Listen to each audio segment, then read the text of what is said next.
I'm Leah James, and this is the Traveling Table Dinner Series. The question is, what is something you wish more people understood? Especially right now, I wish that more people understood like how dire things are for the queer community.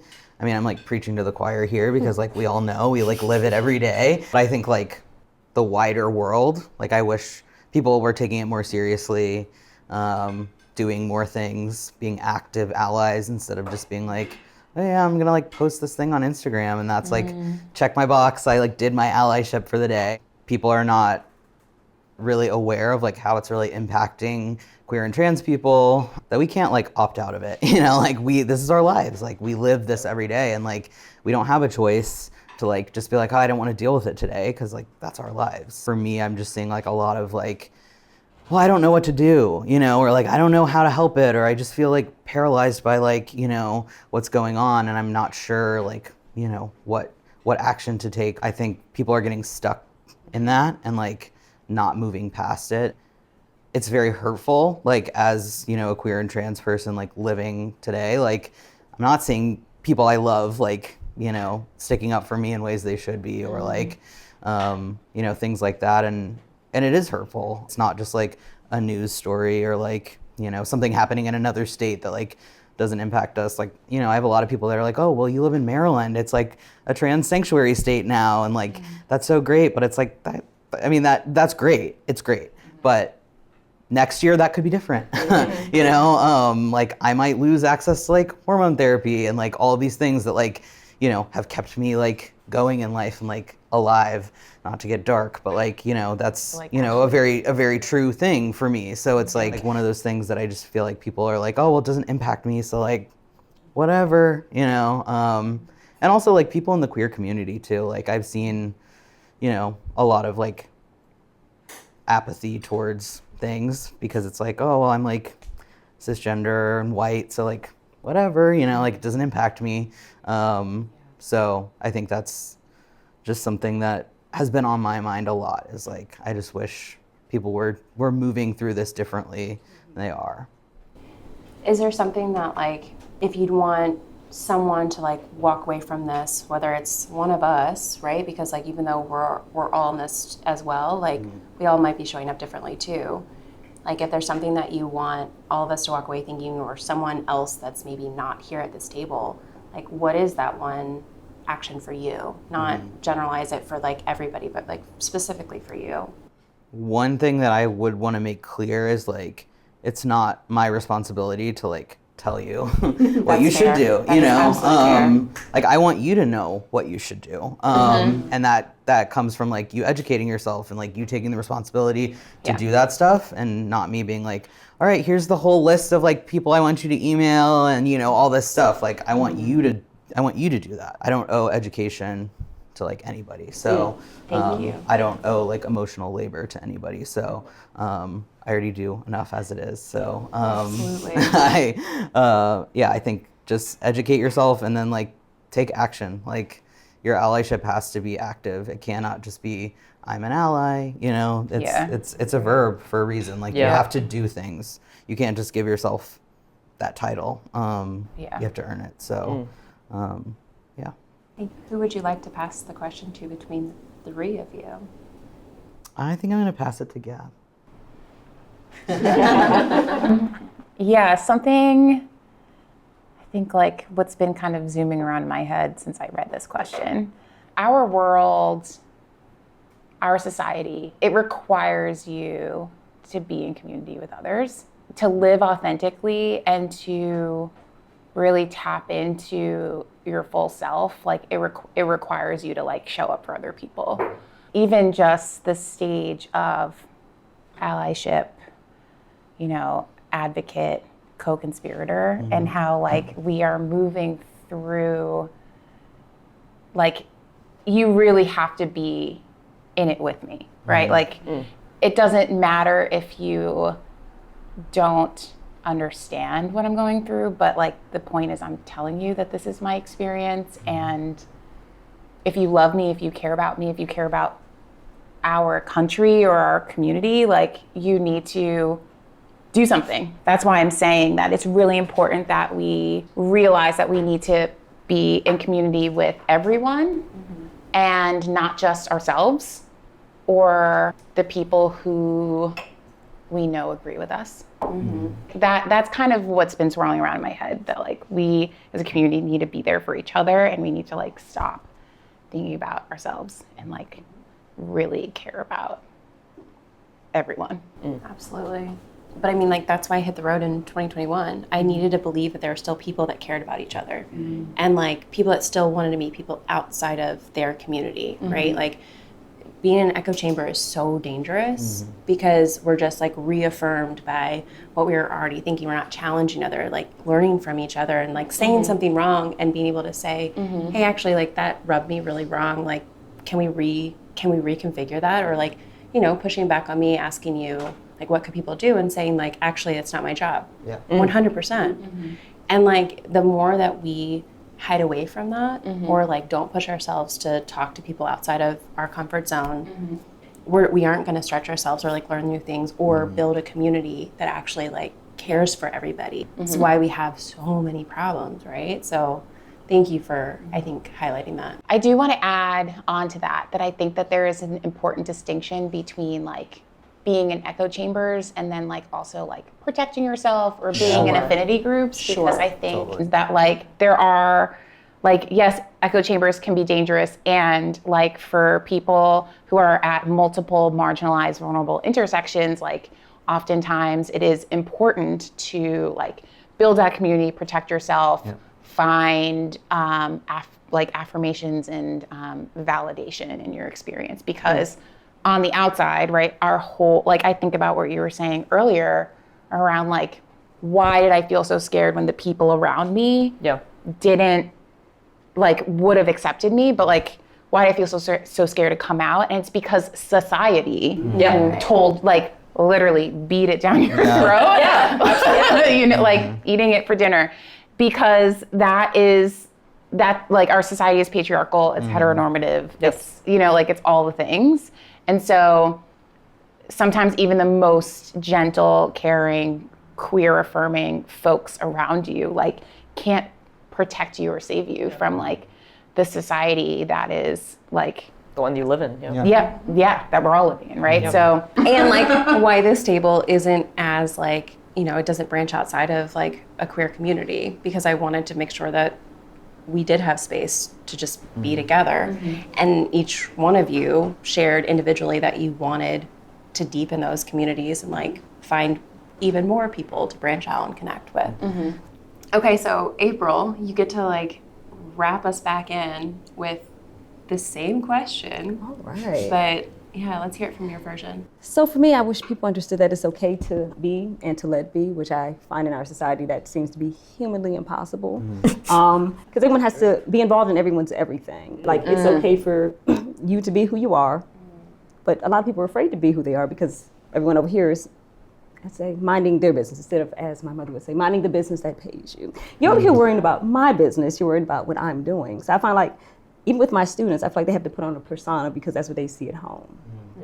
So I feel like if everyone had the opportunity and had the ability to be in the environment where they could just be who they are, it would be amazing. I think even for the people that had the time to mind everyone else's business, there's something that they're hiding inside and they don't feel like they can be who they are.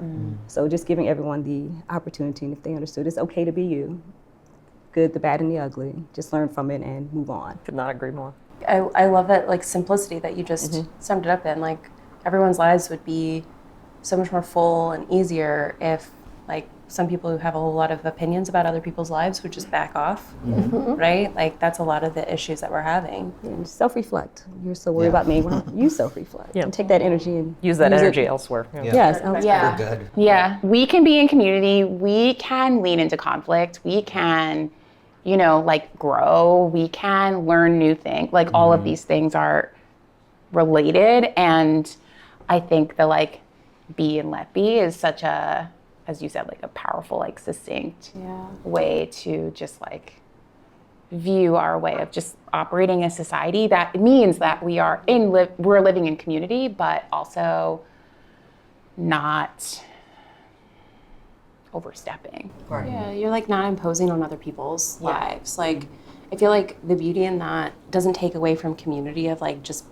be, right? Like I think sometimes people take that and they get too self-involved and they just are like going to tune out the rest of the world, right? But I think in the way that you said it and the way that you just like reflected it back to April was like, if we all just did that, like imagine how many more people would like live full, happy lives because they actually got to exist. What I find really interesting about the way that the three of you all just like popcorn that question around is not only did you like build off of each other, but it also like reflects back to the conversation that we had in the early part of the conversation when we were actually talking about like not being comfortable like going to spaces by ourselves or not comfortable like branching out. Like it's probably a reflection of exactly this, right? Like if we could just be, it would probably be a lot more comfortable to go and be on our own. Or like step into a space and not know someone and feel comfortable actually knowing someone. But like we're not given tools for how to connect, how to build relationships, how to understand someone else's experience even if we don't understand their experience. I think part of sorry, I didn't mean to cut you off. I think that's one of the I think social media is both a gift and a curse at the same time, and I think that's a perfect example of it. I think in some ways all these social media platforms have allowed people to bring more community together, but at the same time it's also flipped it on its head where everybody's just up in each other's business all the time. And that's kind of the forefront and everything's taken at face value, whether it's a picture somebody posted or a reel or a snap or whatever, you know. We're still trying to navigate how to best utilize that resource without making it a weapon, sort of. I wanted to add, so I hear what you're saying, and I think that there is this disconnect between like generation to generation of like, I remember getting magazines when I was younger and being like, oh, she looks really skinny, you know, like she has big boot, like, you know, just all the message I was absorbing from print media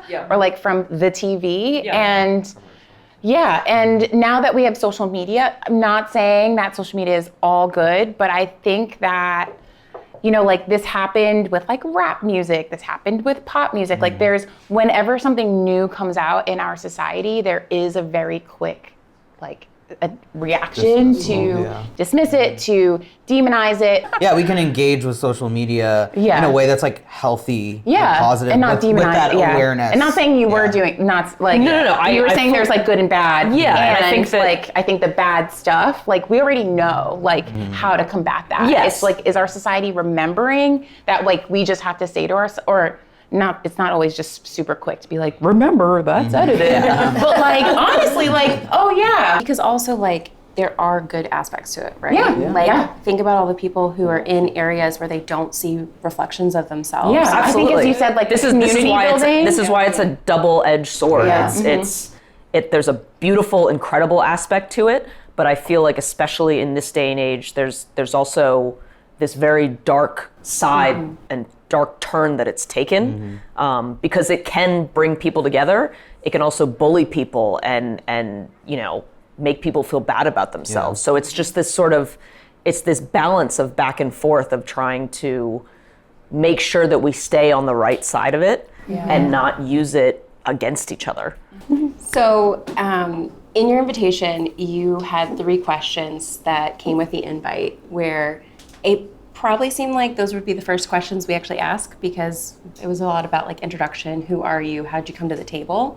But I purposely didn't ask them at the beginning because I think there's a lot more value in getting to know people through questions like this. And you went as deep as you were comfortable and kept it as surface level as you were comfortable, right? Like we didn't like push each other to go any more deep than we were ready to. The questions that I did ask you to come with were, how would you introduce yourself if you didn't share where you work or your professional title?